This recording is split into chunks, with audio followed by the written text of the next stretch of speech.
In 2017, over 900 highly specialised medical teams from all over Europe joined their forces in the European reference networks. Together, they tackle complex or rare diseases.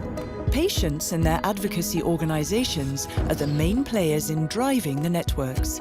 They voice their priorities and help ERNs to better understand patients' needs.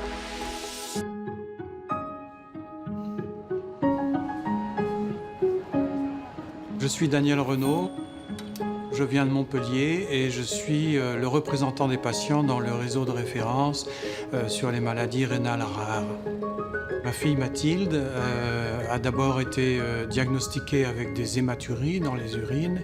On savait que ça avait sans doute avoir un lien avec le rein, mais on n'avait aucune information.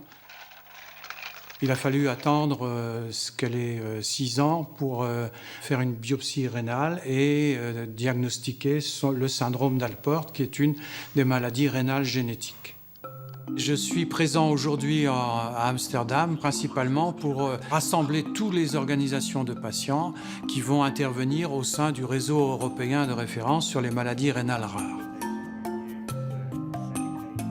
Alors les objectifs de cette réunion, pour nous, c'est d'organiser les étapes suivantes qui vont consister à établir des comités, des sous-comités qui vont aider les cliniciens à développer le projet.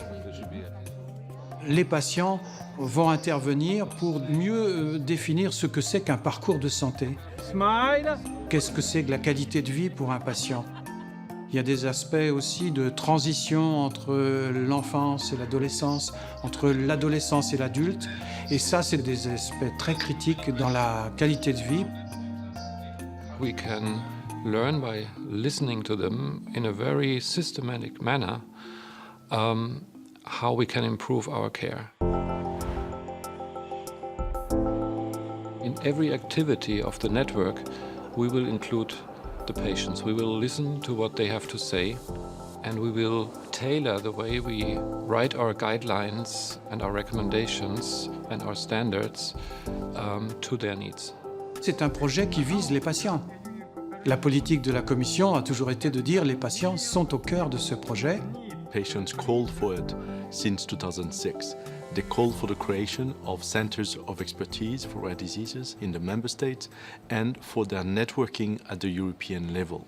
So it's an initiative historically that comes from the patients, then joined by the clinicians and supported by the Commission.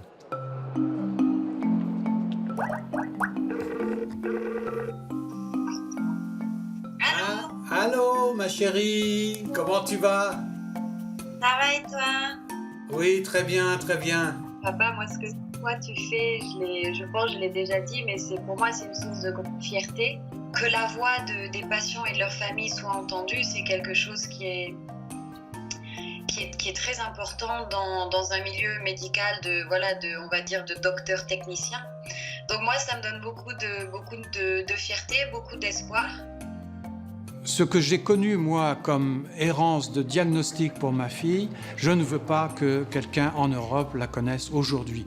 On a les moyens techniques, on a les moyens de diagnostic, et c'est ça le cœur de ce projet européen, c'est de faire en sorte que tout citoyen d'Europe ait un accès à un bon diagnostic, à un bon traitement et une bonne information. Et c'est ça, c'est l'espoir qui est au cœur des ERN aussi.